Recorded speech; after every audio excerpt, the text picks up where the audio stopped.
نحمدہ ونصلی علی رسولہ الکریم اما بعد۔ معزز ناظرین، آج یہ درس قرآن کی 13ویں نشست ہے جس میں آپ سورہ آل عمران کی آیت نمبر 31 اور آیت نمبر 32 کی تفسیر سماعت کریں گے۔ اعوذ باللہ من الشیطان الرجیم، بسم اللہ الرحمن الرحیم۔ قل إن كنتم تحبون الله فاتبعوني يحببكم الله ويغفر لكم ذنوبكم والله غفور رحيم۔ قل أطيعوا الله والرسول فإن تولوا فإن الله لا يحب الكافرين۔ صدق اللہ العلی العظیم۔ آپ کہہ دیجئے کہ اگر تم اللہ سے محبت کرتے ہو تو تم میری پیروی کرو، اللہ تم کو محبوب بنا لیں گے اور تمہارے گناہوں کو معاف کر دیں گے، اور اللہ مغفرت کرنے والے رحم کرنے والے ہیں۔ آپ کہہ دیجئے کہ تم اللہ کی بھی اطاعت کرو اور رسول کی بھی اطاعت کرو، تو اگر وہ نہ مانیں تو یقیناً اللہ کافروں سے محبت نہیں کرتے۔ ان آیات میں اللہ سے محبت کے معیار اور کسوٹی کو بیان کیا گیا ہے۔ محبت ایک مخفی اور پوشیدہ چیز ہے جس کو نہ دیکھا جا سکتا ہے اور نہ دکھایا جا سکتا ہے، البتہ علامتوں اور نشانیوں کے ذریعے محبت کو جانچا اور پرکھا جا سکتا ہے۔ تو جو لوگ اللہ سے محبت کا دعویٰ کرتے ہیں اور اللہ سے محبت کا دم بھرتے ہیں، ان کے لیے اللہ رب العزت والجلال نے اتباع محمدی کو کسوٹی اور معیار قرار دیا ہے کہ جس شخص کے بارے میں یہ جاننا ہو کہ وہ اللہ سے محبت کرتا ہے یا نہیں کرتا،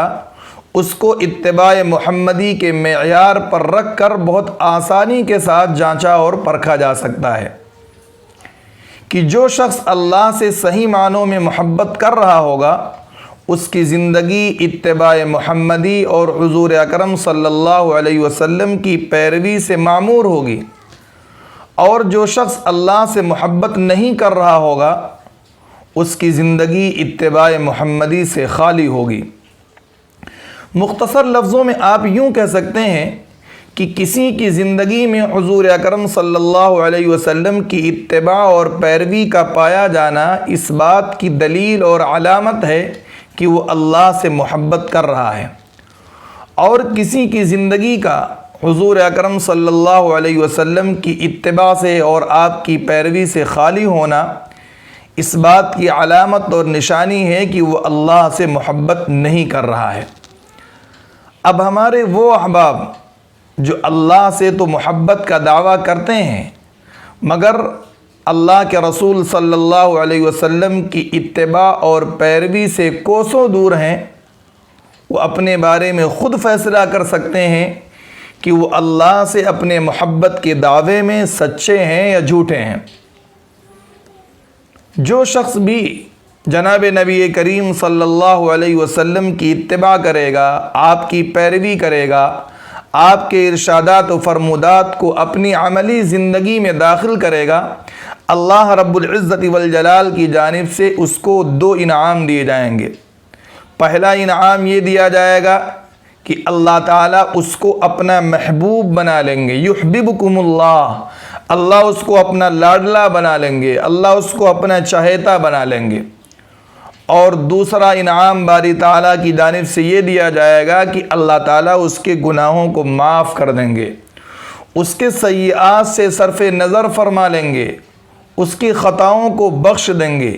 یہ دو انعام اللہ رب العزت والجلال کی جانب سے اس بندے کو دیے جائیں گے جو رسول اللہ صلی اللہ علیہ وسلم کے ارشادات و فرمودات کو سینے سے لگاتا ہے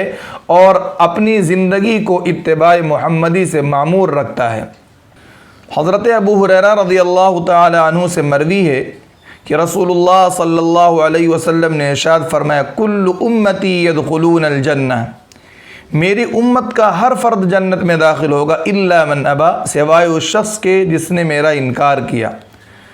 اللہ کے رسول صلی اللہ علیہ وسلم سے کہا گیا یا رسول اللہ انکار کرنے والا کون ہے؟ تو اللہ کے نبی صلی اللہ علیہ وسلم نے ارشاد فرمایا من اطاعنی دخل الجنہ ومن عصانی فقد ابا، کہ جس نے میری اطاعت کی وہ جنت میں داخل ہوگا، اور جس نے میرے حکموں کو توڑا، میرے ارشادات و فرمودات کے خلاف زندگی گزارا، اس نے میرا انکار کیا، اس نے میری نافرمانی کی، وہ جنت میں داخل ہونے سے محروم رہے گا۔ اگلی آیت کے اندر فرمایا گیا قل اطیعوا اللہ والرسول، اے نبی آپ لوگوں میں اعلان کر دیجئے کہ دراصل اتباع اور پیروی تو اللہ کی کرنی ہے،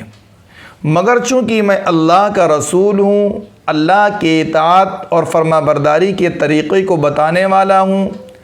اللہ کے احکامات کو واضح کرنے والا ہوں، اس لیے میری بھی اطاعت کرنی ضروری ہے، اللہ کی بھی اطاعت کرنی ہے اور رسول اللہ کی بھی اطاعت کرنی ہے، دونوں کی اطاعت اور پیروی کرنا لازم ہے۔ اس آیت کریمہ سے منکرین حدیث کی بڑی زبردست تردید ہوتی ہے۔ منکرین حدیث ایک فرقہ ہے جو گمراہ ہے اور جہنمی ہے۔ اس فرقے کا کہنا یہ ہے کہ ہم صرف قرآن کو مانتے ہیں، نبی کو اور نبی کی حدیثوں کو، نبی کی باتوں کو نہیں مانتے، جبکہ واقعہ یہ ہے کہ یہ فرقہ قرآن کا بھی منکر ہے، کیونکہ قرآن میں بھی کئی جگہ نبی پاک علیہ الصلاۃ والسلام کی اطاعت کا حکم دیا گیا ہے۔ تو یہ فرقہ در حقیقت نبی کا بھی منکر ہے، حدیث کا بھی منکر ہے اور قرآن کا بھی منکر ہے، اور یہ فرقہ گمراہ ہے، کافر ہے، جہنم کا ایندھن ہے۔ اور صرف یہی فرقہ نہیں، جو بھی شخص رسول اللہ صلی اللہ علیہ وسلم کا انکار کرے گا، آپ کی حدیثوں کا انکار کرے گا، آپ کی باتوں کا انکار کرے گا، آپ کی سنتوں کا انکار کرے گا، اس پر کفر کا حکم لگے گا اور اس کو جہنم ہی میں جگہ مل سکتی ہے، جنت میں تو اس کے لیے بالکل جگہ نہیں ہے۔ اللہ کافروں کو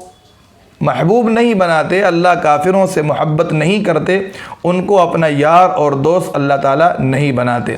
باری تعالیٰ سے دعا ہے کہ رب کریم ہم سب کو اپنی اور اپنے حبیب صلی اللہ علیہ وسلم کی سچی پکی محبت عطا فرمائے۔ وآخر دعوانا ان الحمد للہ رب العالمین۔